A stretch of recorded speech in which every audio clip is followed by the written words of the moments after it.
thejbeans.net. Located off the eastern coast of the Yucatan Peninsula, Cozumel is Mexico's largest Caribbean island. Cruise ships visiting Cozumel dock near the town of San Miguel, which was named after the patron saint of Cozumel. In this video, we'll provide an overview of our December 2019 visit to Cozumel, when our ship, the Norwegian Escape, docked at the Punta Langosta terminal, which is located in downtown San Miguel. Please note there are multiple cruise terminals in Cozumel, and some of them are miles from downtown San Miguel. We found it helpful to check the Port Administration website to see where our ship was scheduled to dock. The website is linked in the description below. If your ship is docking at the Puerto Maya terminal, we have a cruise port guide video for that location, which we have also linked in the description below. During our visit to the Punta Langosta terminal, we spent about 3 hours exploring the downtown area of San Miguel on foot. Along the way, we visited many points of interest, including a large grocery store that is a favorite of many of the ship's crew, a local cemetery, a local market, and more. A map of the places we visited is available at our website, which is linked in the description below. After our ship docked, it was roughly a 5 to 10 minute walk to the end of the pier. Rickshaw service was available for cruise passengers who would rather ride, and drivers work for tips. At the end of the pier, we found a small gift shop, a pharmacy, restrooms, a duty-free shop, and the meeting place for some ship-sponsored excursions. There were also a mural and an Isla Cozumel anchor that were popular for photo ops.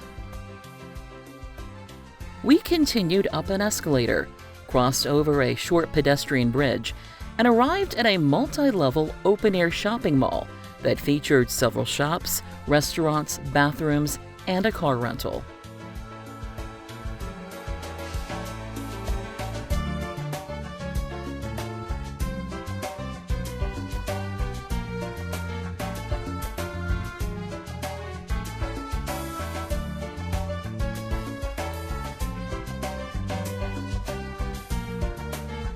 A large Cozumel sign was located behind Diamonds International and was a very popular photo op for cruisers. We explored the shopping mall for a bit, and then we took another escalator down to the street level and walked southwest along the water.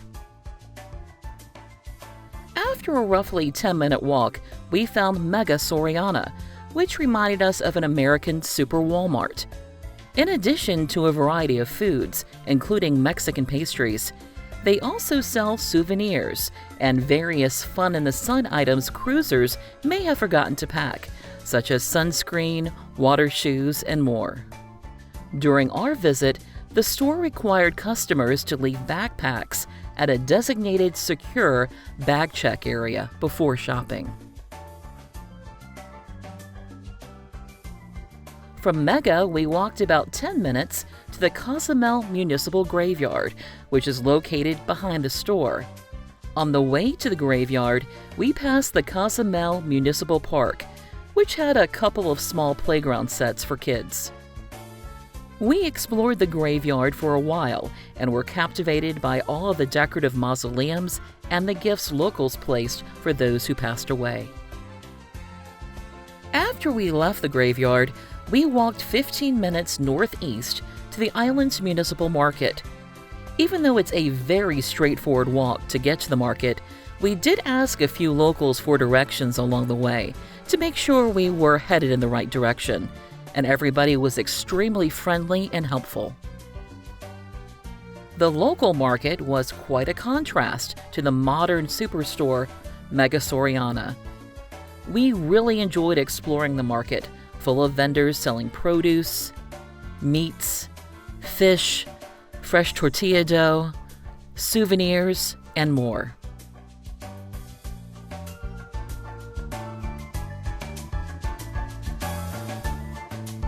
There were also a number of prepared food booths, a courtyard with table seating, and a restroom.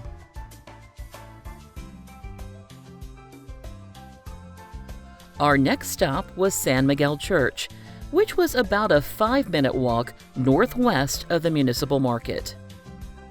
A plaque outside of the church noted that the first recorded Catholic Mass in what is now the Republic of Mexico took place in 1518, less than a kilometer northeast of the church. The church was open to the public when we visited. Heading back towards the water a couple of blocks, we arrived at BENITO JUÁREZ Park, which was surrounded by shops, restaurants, and bars.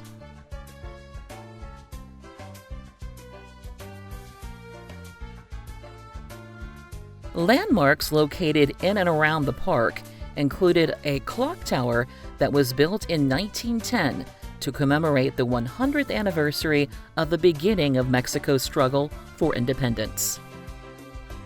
A statue of Benito Juárez, Mexico's first president of indigenous origin, which stands in the center of the park.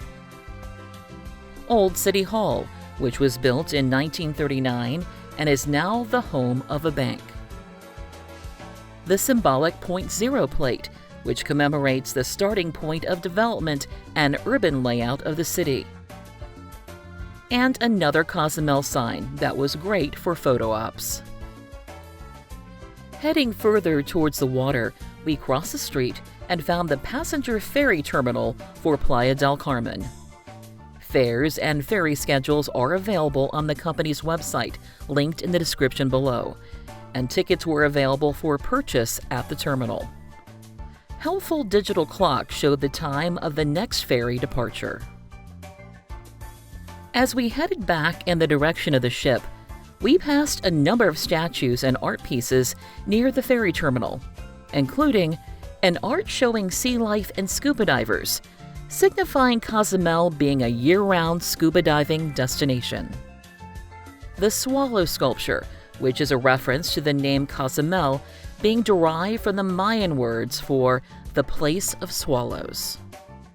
The Mexican War Memorial, which is a tribute to those who defended Mexico during the Mexican-American conflict that took place in the mid-1800s.